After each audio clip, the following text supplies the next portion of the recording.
These are city deer. They know I pose no threat. For real though, like here's my bike. It's right there. I'm pretty sure I look as bleary-eyed as I feel, but first tent night down. It wasn't too bad. It's like 55 degrees right now. I'm wearing this goofy head cover thing I use for skiing because it goes down over your neck and you can pull it up and it keeps you warm. But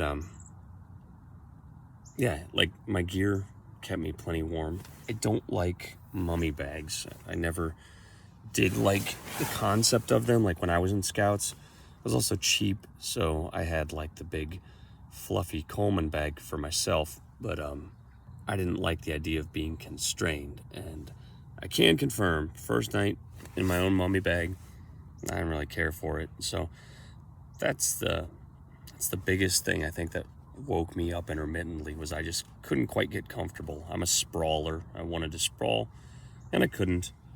But I had my little hanging light and I was able to read for a little while, so that was nice. And my friend Corey, I think I mentioned this before, but he hooked me up. Looks like a mess, but I got like a little battery backup over there, and it's got enough ports I was able to charge my watch and my phone. I got a full charge right now. Brought in my stocking cap and didn't even need that. I was plenty warm. So now it's about time to break camp, and I had to go try to find some coffee. And I heard coyotes last night, which was cool. They were far away and they won't mess with people anyway, so it was just kind of neat. And there was highway sound all night, and I looked at the map when I woke up this morning wondering like what big thoroughfares around here, and there really isn't. There are a whole lot of 2-lane highways that run around, so evidently between them they generate enough traffic to make some noise. So never really felt too lonely. I would say that, like, comparatively, the Bridge of Dreams, where I was gonna camp, that would be desolate. So I'm glad for this spot. It's a nice little thing Danville does here. I am in the midst of wrapping up my breakfast. There used to be a breakfast place in Danville, as far as I was aware. I think it was called like McFerrin's Hot Spot or something like that. My uncle's like a big time hunter, and he's a truck driver, so he got around and he liked coming down here for breakfast, but evidently they're no more. So I'm really glad that I found the Blonde Robin here. Did a little searching, and this came up, and at first I was confused. They call themselves a boutique, and I thought, and you know, the pictures that you see, it's all like decor and clothing and very tasteful, but they called themselves a coffee shop, or specialty coffee they called it. And I thought, oh man, I hope that doesn't mean they just sell like, you know, bags of whole bean coffee. But nope, sure enough, here I am in this beautiful grand old home drinking a they call it the peacock, I think, like a buttered peacock. It's buttered pecan and caramel maybe, but it's wonderful, and a huge blueberry muffin. And I think this really exemplifies the value of being a trail town, or rather, I'm sorry, the value that a trail can bring to a town. Because you've got, last night I ate dinner here at a place called The Hangout, and my dinner was wonderful. I spent some money there, and I spent some money here. I mean, obviously, it's not gobs and gobs, but they're dollars that I would not have otherwise spent in Danville. So there's, once again, the argument for supporting a trail, not just by allowing it to come through, but actually actively supporting a trail, is there's an economic benefit. And I think there's, quality of life benefit too, that you become known for being a wonderful stopping off point. Like there's a benefit to that. That's a feeling that pervades through the town. Something else I wanted to mention too, I can't quite get my finger on the pulse of Danville. It's this itty bitty little town, and it's like a lot of other itty bitty rural towns. And you bedroom community, right? I don't think there's much of an industry here, and that's fine. There's a lot of towns like that. But on a Thursday night, the Hangout was insane. It was packed. And I'm not talking like, and it was a good size, like you could tell it has some sort of history. It's like a hotel or something, a hostel, big 2-story building. And I had to take a seat at the bar because the only table left was like one giant family-sized table. And the entire time I was there, people were flowing in, getting carry-out orders. People were coming in with babies. I mean, it was like not just a bar and pub food, but a hangout. And that's kind of shocking to me. You know, I'm from Orville, a town of 8,000 people, and on a Thursday night, we only have a couple of restaurants, and they're usually pretty dead. So I don't know what they are doing or how there is money flowing through this town that's allowing the community to support businesses, but I was impressed. Aside from that, my meal was very good. They had a lot of options, you know, like what you'd expect, typical pub fare, some draft beer. You got a frosted mug if you got a beer, which was cool. You didn't get it to keep, but they served it in a frosted mug, which is something not all places do. They also had house-made ranch, and I know this seems like a silly thing to hang up on, but it's a difference. It was super, super good. So there's my insight on Danville. Today I get to do my favorite trail, the Kokosing Gap Trail. I would say consistently ranks at the top of any trail I have done. Now, obviously, the How to Erie Trail, you know, is like one big overarching trail. This is some sections. This is one section of it, but it's an interesting, fun, manageable trail. So, excited to put some miles on it and show it off. I wanted to show this off, the Kokosing Gap Trail. Within the first, I'd say half mile, opens up into just beautiful farmland to the side of you. And this was not what I got along Route 520 yesterday. And every thought of mine has to have a PS for some reason, which the PS to my PS is, I don't know if you know what that means, but here's your factoid for this morning. PS means postscript. Post means after, script is writing, so PS is the writing after the writing. My postscript is when I was thinking trail advocacy, when I mentioned it, you know, the economic case for supporting a trail.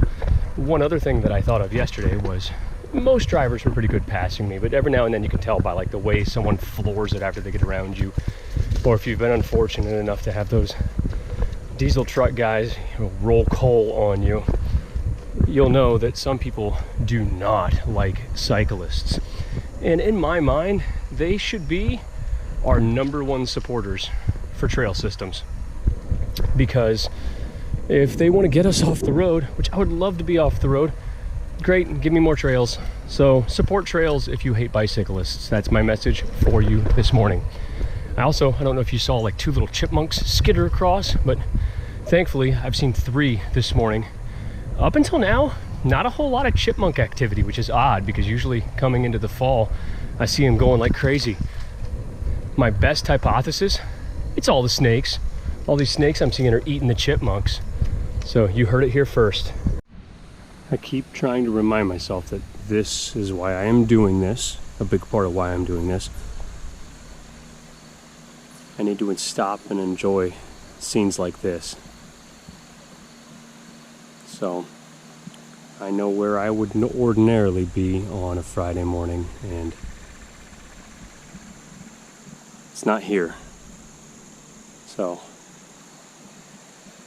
this is the joy and the value and the serenity of being out on a trail. There are a few iconic landmarks along the Kokosing Gap, and this arch or stone tunnel here at Howard is definitely one of them. It's got its historical marker giving you a little bit of information about it. And just beyond that, there's a nice little pavilion if you want to hang out, and a quaint wooden bridge. There's this 3-story building, which I believe used to be a mill, and at one point was like a visitor center, and now, unbelievably, it's a private residence, which if you have to have a contest for coolest places to live, I think these people take it pretty easily. And then I can't get over, I mean, I've always liked the Kokosing Gap Trail, but I can't get over how lovely it is. And, you know, there's still a commitment to it, an active commitment. Down there that I was following on Facebook, they put in a new water bottle filling station. And, you know, the signage is beautiful, and there's a kid's playground. And this trail is just, it's like straight as an arrow and about as perfectly level as you're going to get, and all paved, and they actually keep up on the condition of it. And I understand that there is always the factor of commitment, time and money, and, you know, not every community has the will or the ability to put forth that commitment. But if the whole state was like this place, this trail system wouldn't just rival the Great Allegheny Passage. We'd stomp all over it. I mean, we already get a lot of out-of-state visitors, but this is really emblematic of a perfect portion of trail. Boy, if yesterday was the trail's punishment, today is its apology. And I have no illusions that it's going to be perfect the entire way. I've been lost. I'm giving myself a count of 3 so far for times that I have had to turn around. But I know down around Columbus it's going to be tricky, especially with a few closures I have to navigate. That said, this is just lovely so far. And the weather's prime. When I mention iconic landmarks along the trail, there's no way you don't include this. They've got their old steam engine, and I think it's even on the front of the brochure for the trail guide. It's beautiful. As a side note, I think by now my wife is eternally grateful to my buddy for lending me this GoPro, because it's like my own little journal, and I don't have to inundate her with my every thought. So I like having the ability to do this. I just spoke about how I have this need to relay my every thought, and so one of the things I'm able to do is, I don't know everything, and Google does, so I go to Google. But connecting to that thought a little bit, or jumping off of that thought, is this idea that, like, I am incredibly grateful to have grown up in the generation that I did, because the generation before me, they didn't have the experience with technology because it wasn't there. They didn't grow up in it in their formative years.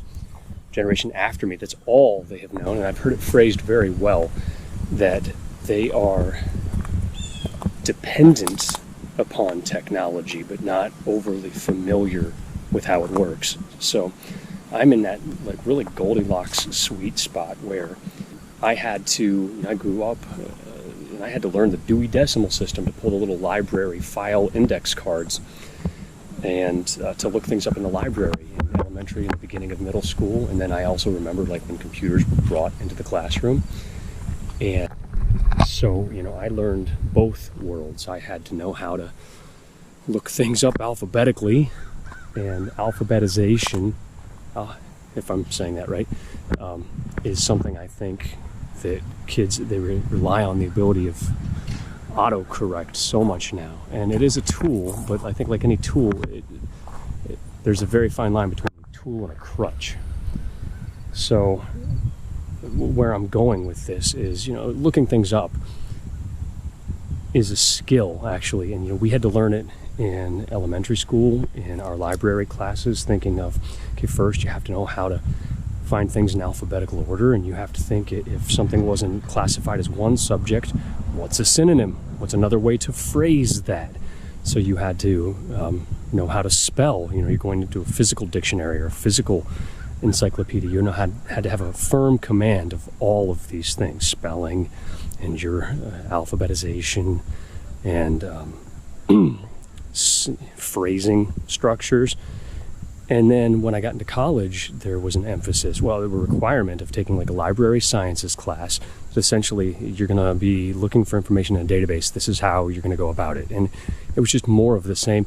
They talked about, like, Boolean searches and stuff, and I couldn't tell you exactly what that means without looking it up. But I do know that I've had a lot of experience with how to phrase things to try to produce the results I want. And so 3 of the things I had to look up, because I'm a naturally inquisitive person. I was that kid in class, which has its good and its bad points. I wanted to know, I was following some kind of waterway, and I thought, is that actually the Kokosing River? And so far, no, it's been Jellaway Creek. So for anyone who cares, the beginning of the trail as you're coming from the north is Jellaway Creek. I also knew that Kenyon College had some sort of a distinction as a first of something, and looked that up too. It's the oldest private college in Ohio, so that's kind of cool. Third thing I looked up is the next really notable landmark. There are some, I couldn't remember if they're bridges or trestles, and I couldn't really remember what the difference is, to be honest. So I looked it up. Apparently, as it is, a trestle has supports underneath along the way, so like supports in the river or the valley that you're crossing, whereas a bridge does not. So all trestles are bridges, but not all bridges are trestles. Here's my interesting little piece of information. Really nicely appointed rest stop here. So I'm in the town of Gambier. I guess I could have started with that. So there's the Gambier steam engine, and there's the athletic center for Kenyon College, the college I just mentioned, the first private college in the state of Ohio. And they have just an awesome old, I think it's a repurposed depot, and it's got, a water bottle filling station and a port that you could use to charge something if you needed, a bike fix-it station, flush restrooms, and these lovely, oak trees lining the path. It's just beautiful. Like I said, nicely appointed, well appointed. What do I have beyond that? Let's see. Oh, I wanted to go back to, I mentioned how much I love this Kokosing Gap Trail, and I don't want to discount the effort that other sections are putting in. My wife and I guess we're old, because I remember trying to go from Danville north to get to the Bridge of Dreams because I had heard about it and I wanted to see it. And she was on a hybrid, I was on a mountain bike, and we started up a nasty unfinished path, and it wasn't going to happen. So we went back to our car and then found it via car, and now you can ride to it. So it's not like progress is not being made. I think, like with anything else, it's very easy to think that progress is a little too slow or incremental, but progress is progress. Movement is better than nothing. So there is an effort, and it is being noticed. I can't do it. Can't have a thought without following it with another one. I noticed this sign more closely, and I wanted to point out the distances that you see. You'll find the little stone trail markers along the way. A lot of them have an H on it, and it's because they're measuring the distance to or from Hudson. So even though the trail ultimately goes to Cleveland, we're actually counting the distance in reference to Hudson. So there's your interesting little piece of information. As anticipated, the Kokosing Gap Trail was a delight. It was lined with lush woodlands, which at times opened up to reveal bucolic rolling hills and vistas of expansive farmland. It passed through a quaint college. It displayed beautifully preserved relics of railroading's yesteryear. And you know what else? Not one devil serpent. With that out of the way, up here is the crossing of Mount Vernon Avenue, and this has been a fun progression to witness as well. The first few times that we rode this trail, we would bag a left up here to go to like the main drag of Mount Vernon. There's a little diner, the R&M South Side Diner. I think if you Google it, it just comes up as like South Side Diner. And we've eaten there a number of times. It's fantastic diner food. I'm a pie kind of person. Not a lot of places you get a good slice of pie, but that's one. But anyway, the trip into the main drag was always a little bit harrowing, because you can see like the trail continues onward, and if you follow it, it goes past like some soccer fields and a park and stuff, but then it used to like dead end, and you'd be stuck. And instead, to get to the main drag, you'd follow where all those cars are going along a pretty narrow little sidewalk, and I think at times it would pop out onto the busy street, and it was just a little bit of a nerve-wracking experience. But now, another good example of trail commitment. the community has not only extended the trail to get you to the main drag, but they also put in an underpass that goes under a pretty significant bridge for cars. And now you can go right under, following right alongside the river, and go under the main drag if you want to get on the other side of, I'm blanking on whatever that main drag is called. So that's a great thing to see happen. I said I wanted to do this like a touristy local, so I've heard about the dog fountain statue, but I've never come down to see it. So what better excuse than being on a vacation kind of trip? So take the time and stop and see the sights.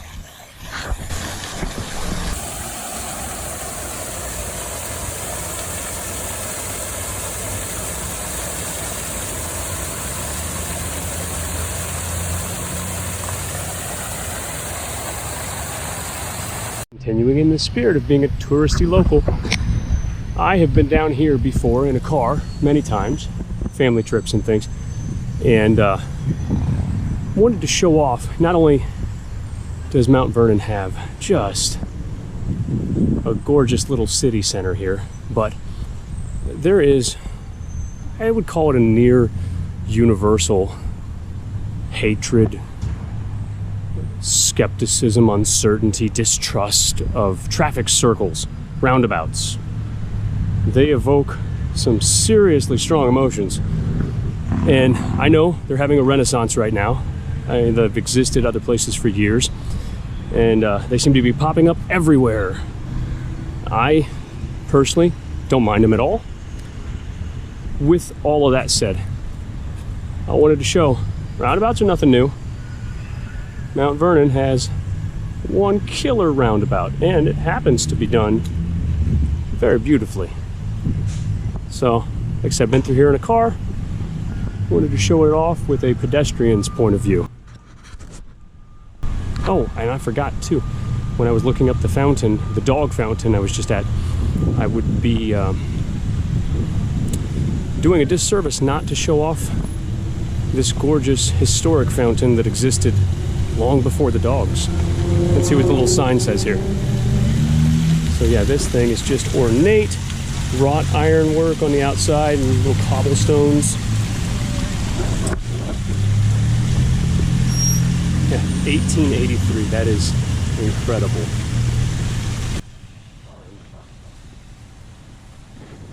Oh, they have a historic walking tour. How fantastic.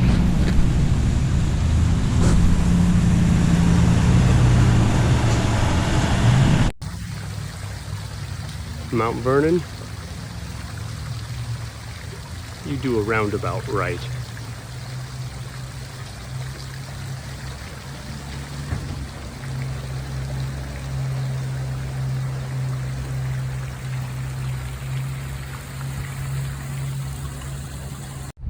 I'm finished with the Kokosing Gap Trail officially, and now I've crossed the signs. I am on the Heart of Ohio Trail, which I've never done in its entirety. I've done part of the southern portion, but I had to make a stop here doing once again, the local tourist thing. As a local, I've heard of this, and I guess, the trail pages now, this is pretty heavily advertised. I think it's not really a secret.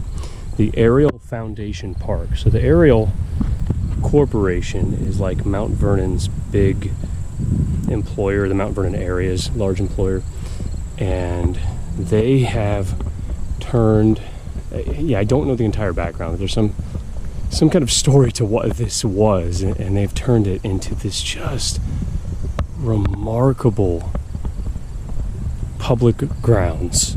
There's some sort of an old industrial building here. They call it an event center. There's some signage on the backside. I'm going to go climb that tower here in a little bit and get a view from the top. I'm tempted to just go on and on. There's some sort of sculpture you can see up over that little stepped ridge back beyond those roofs. Oh, that's an interesting little piece of little historical piece of information. That type of roof, there are a whole bunch of them on one little strip of building in Canal Fulton, and it's called a sawtooth roof. I believe the idea behind it is before the advent of air conditioning, they wanted to find a way to maximize light into a structure while also trying to allow for some sort of ventilation. So the solution was these sawtooth roofs, which I believe faced, don't quote me on this, I believe they faced north and south to allow in sunlight without like extremely hot sun. So you could do that to try to it was before air conditioning and electric lighting, I'm sorry. You could maximize the amount of hours that you could use your building without increasing the temperature any more than you had to. So the sawtooth roofs, named because they look like the pitch, the angle on a saw blade. But yeah, this is remarkable, and this is a super example of social responsibility by a company. Now, I don't know if this is like a penance that they had to pay for some sort of environmental wrong, or if this is something they decided to do out of the goodness of their corporate heart. Regardless, the execution appears to be phenomenal.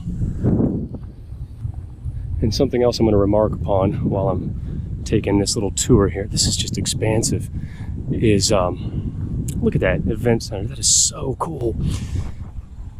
They I really like, I never was big into videos before, you know, like I was never big on watching YouTube or anything like that. I prefer reading. I like reading. But I have learned that there's two things I've learned.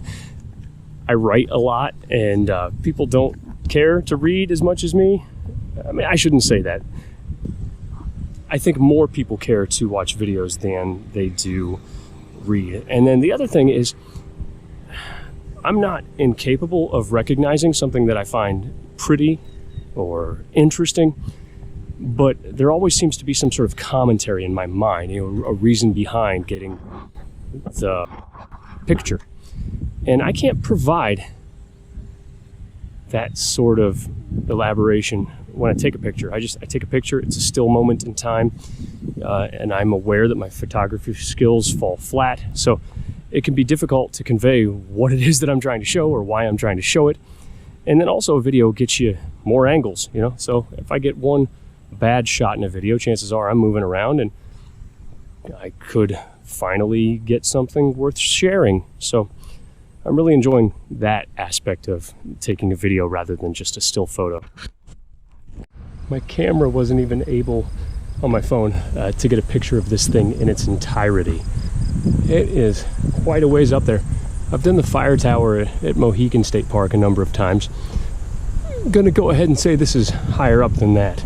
So I'm hoping this sign here provides a little bit of information. Okay, yeah, right here we go. Tower is 280 feet high with the observation deck at 140 feet. And there are 224 steps. That's cool because I wanted to know that.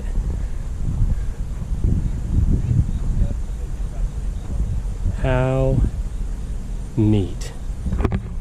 Oh, and there's another informational plaque. And by the way, I love this. I know that this is kind of like in vogue right now, but this intentionally weathered, or you know, allowed to intentionally weather cut steel. I love it. And there's just a little bit more. See, this stepped situation makes me think that maybe this land was mined or something like that.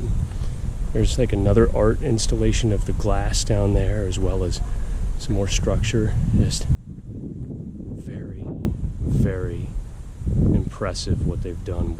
I let Strava auto pause, and I got up to, I don't know if you can see it, 176 beats per minute. So I have no doubt in my mind this tower is every bit of 244 stairs up. And when I saw it, I thought, oh man, what a ripoff. We can't go all the way, because this is actually the highest point in Knox County. As it turns out, this is plenty high.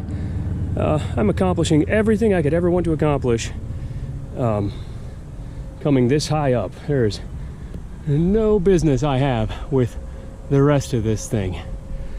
Good grief, highest point in Knox County. What a view. And it gives you a really good idea of what the rest of this Foundation Park looks like down there. That's that event center. That's the backside of that event center that we were looking at earlier. How cool. One more little video. This is so fun for me. There's a little playground at the school and you can hear the kids playing. They're out for recess right now. And that really just, I was gonna say adds to the effect, but I guess increases my enjoyment of this whole little portion of the trip. I was also amused coming down. Boy, they had to, it's amazing. You have to account for everything when it comes to the stupidity of people. So at every place where we pass by the ladder, they put some expanded steel on there to try to keep dumb ideas from convincing someone to try to climb this sucker. The highest point in Knox County at the time of its construction. Well, this tower is the top, but we're not actually at the top. Very cool. Very pretty, and my bike is, I don't know if you can see it, yep, right down there. It's gonna try to focus on those bars, but yep, somewhere down there's my bike, and I'm cool to get back down on land and find it. I am now in a pretty bland, vacant expanse, I believe nearing Centerburg. If you want a neat, clean, paved, smooth, shaded piece of trail. This is clearly not so shaded, but up until now it has been.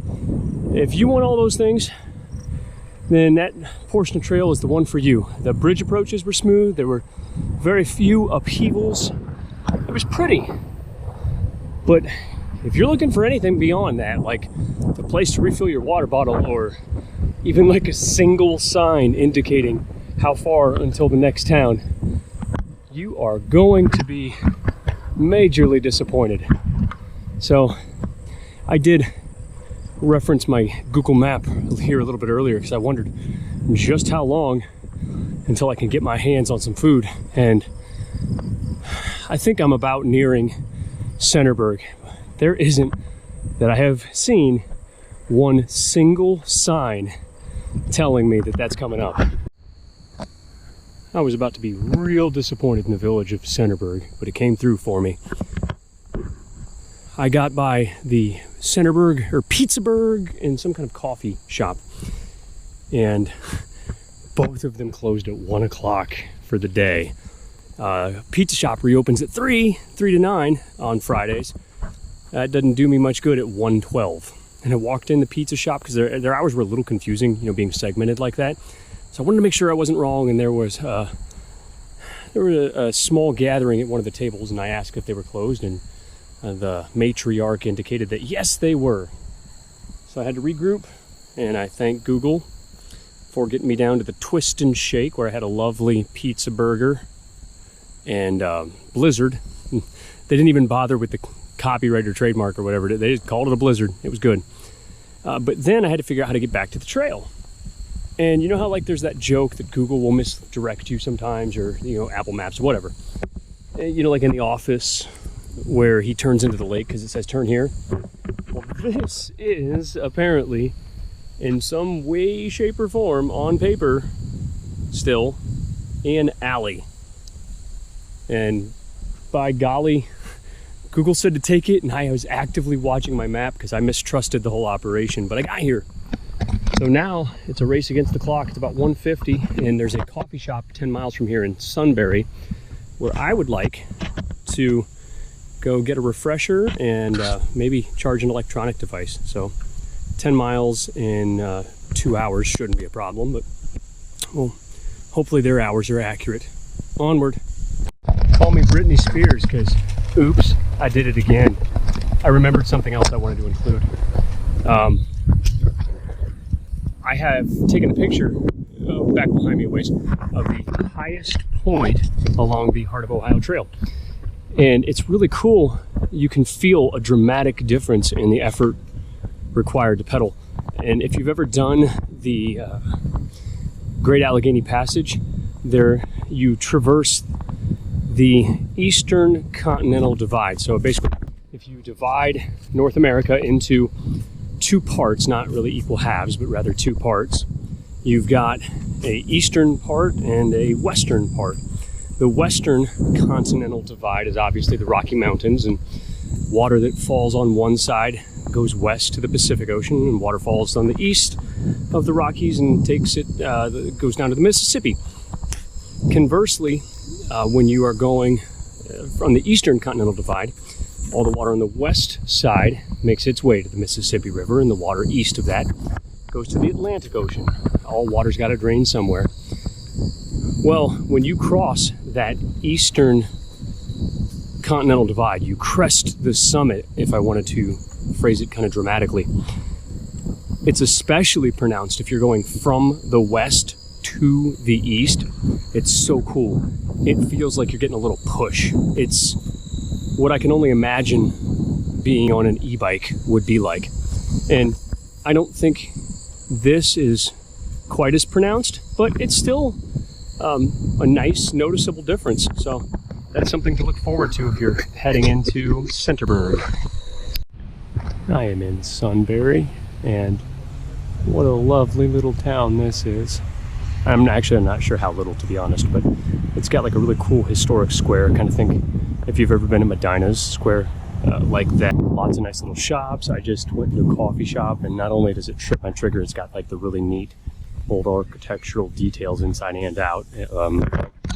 I was able to avail myself a charging station, and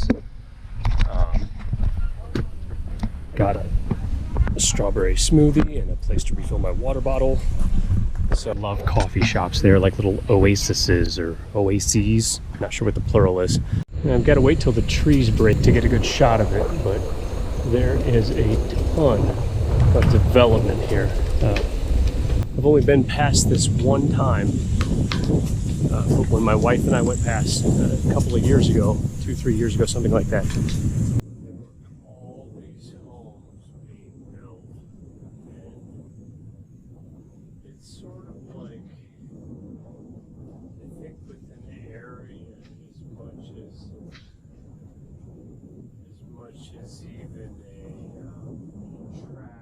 there is like I'll call it a popularity paradox, where we enjoy things and we want to share those with other people, and they enjoy them and share them with other people, and before too long everybody flocks to it, and there's almost like a turning of the tide where people decide they don't like it anymore because it's too swarmed with people. And I mean, it's probably not necessarily just entirely that with this area. I mean, there's also like an economic motivator for people to build up here, where they are outside of Columbus far enough that they can have a house on a little bit of yard, and a new house at that, whereas they're not going to get that in Columbus, so they can live up here and commute down into the city. So that is an element for sure, but you know, I think this area is also popular for its own reasons. It's got a nice little old-fashioned downtown interest there, and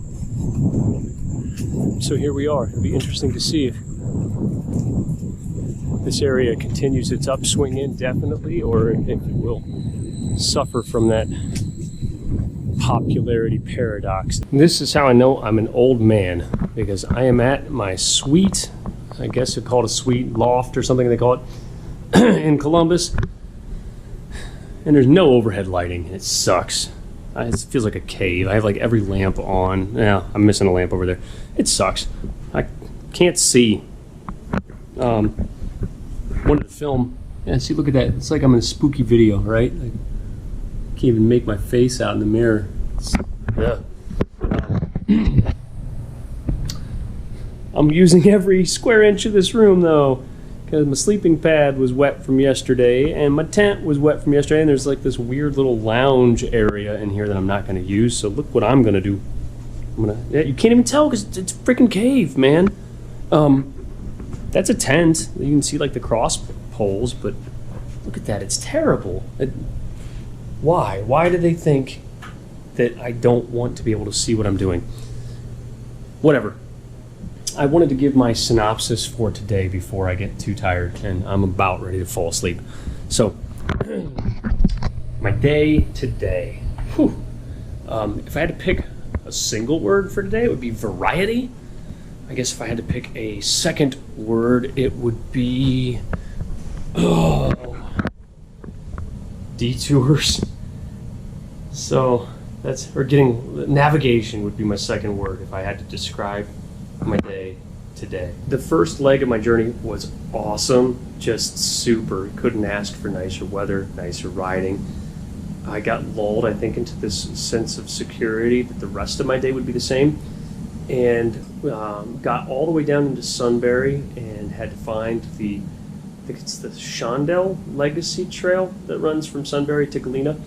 There was a little itty bit of road riding that I had forgotten about. My wife and I had ridden this once before. I forgot about it, but it was manageable, well signed, short stretches, elevation wasn't bad. And then you get to Galena, and the Alum Creek Trail is under construction right now. So the recommended detour on the one of the recommended detours on the Ohio to Erie Trail site is the Olentangy Trail. And I really do thank the people who put together these recommended detours, because they're clearly from the area. They know it better than I ever would. And so they tried to route the best possible path to stay away from cars. But what a path. And I wanted to be angrier about it. I actually lost count of how many times I got lost. I got turned around so many times. Like in one time it was completely my fault. There was a sign and I missed it. And Columbus is blessed with a really good bike network. And I got off onto a different one, started going the wrong direction. And that's on me. And but I thought about that in the moment. I thought, good for Columbus. They've got so many bike pathways that it's possible to pick the wrong one. You're not going to get that a lot of places. So beyond that, though, like trying to follow this route was atrocious. And I'm going to put more blame on my shoulders. I think if I had figured out how to use Ride with GPS, it would have helped. But I've been intimidated. I tried to find some videos on how to use Ride with GPS. I hate learning new things. I love learning. I'm an inquisitive person, but I hate learning how to use new apps and products and tech. I don't like it. It's why it's 2023 and I still use Pandora. If I would have figured out how to use Ride with GPS and get the turn-by-turn directions that people say that they get, I would have been fine. But another point of intimidation with me is never knowing what do you get with the free version versus the premium. So I didn't want to put all my eggs in that basket and find out halfway along, oh crap, you're not going to get turn by turn if you don't pay for it, something like that. So I tried to deal with just I'll do a hybrid version. I'm going to follow a map, but I'm going to follow a map on my phone. Well, that was pretty crappy. I kept having to pull my phone out of the little bike pouch pocket and zoom in and zoom out, and it went poorly. Finally found my way to the Olentangy Trail, though, and got to go past Ohio State, and it's kind of a shameful admission as a lifelong Ohioan, but I don't really watch college football. Not saying I don't really. I'm just going to be honest. I don't watch college football. Never cared for it. Don't think I ever will.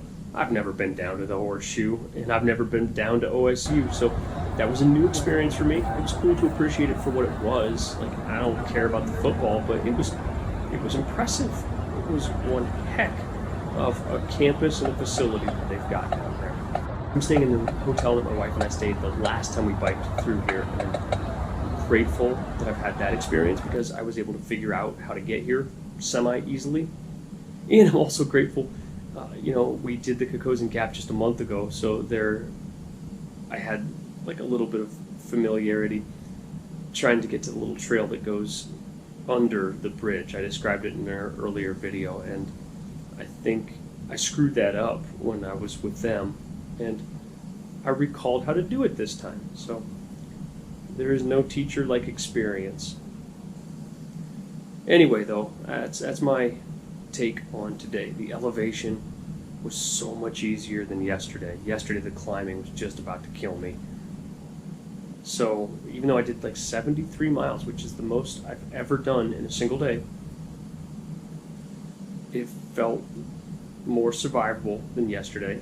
I'm looking forward to sleeping in a hotel bed tonight, and tomorrow there might actually be a chance that I don't have any significant road riding or detours. We'll see. I'm also only supposed to do 57 miles, so we'll see how that goes too. I'm trying to think. Gosh, I started to get to a point today where I felt like, okay, I just got to get this done. I got to get out of here. So I wasn't recording my thoughts as regularly as I ordinarily would have. I saw the Olentangy Trail was really kind of neat, so busy, so clearly dropped in the middle of an urban area, and that was actually kind of nice. It gave it a little bit of a, I can't even describe it. I can't get the word, what kind of a feel it gave it, but it was fun. It was cool to see the appreciation for trails.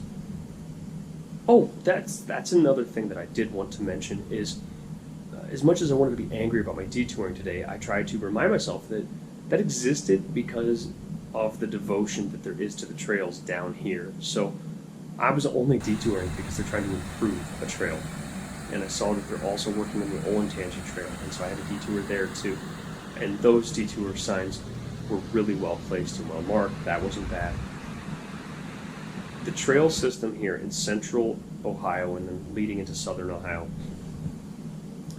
has something on Cleveland's trail system and the northeast Ohio trail system, in that the trails around here don't feel like an afterthought. It's not reasonable to expect a flawless trail system. There's no way that you're going to get a seamless end-to-end trail and that you're going to get it perfectly maintained. It's just not going to happen. But the trail network down here feels thoughtfully and deliberately included in planning. And up in northern Ohio, on some of the little jiggy-jaggy stretches, I couldn't help but get the feeling that the trails were just sort of allowed to be stuck in there after the fact. So rather than being included in planning, they were something that the trail advocates sort of pushed hard enough to get. And down here, it feels more of like a collaboration between the trail supporters and, you know, all of the key players administratively, whether that be county or regional or city officials. That makes a huge, huge difference to the feel and the quality of the trail network, in my humble opinion. And I think I've rambled long enough, so it's bedtime for this guy.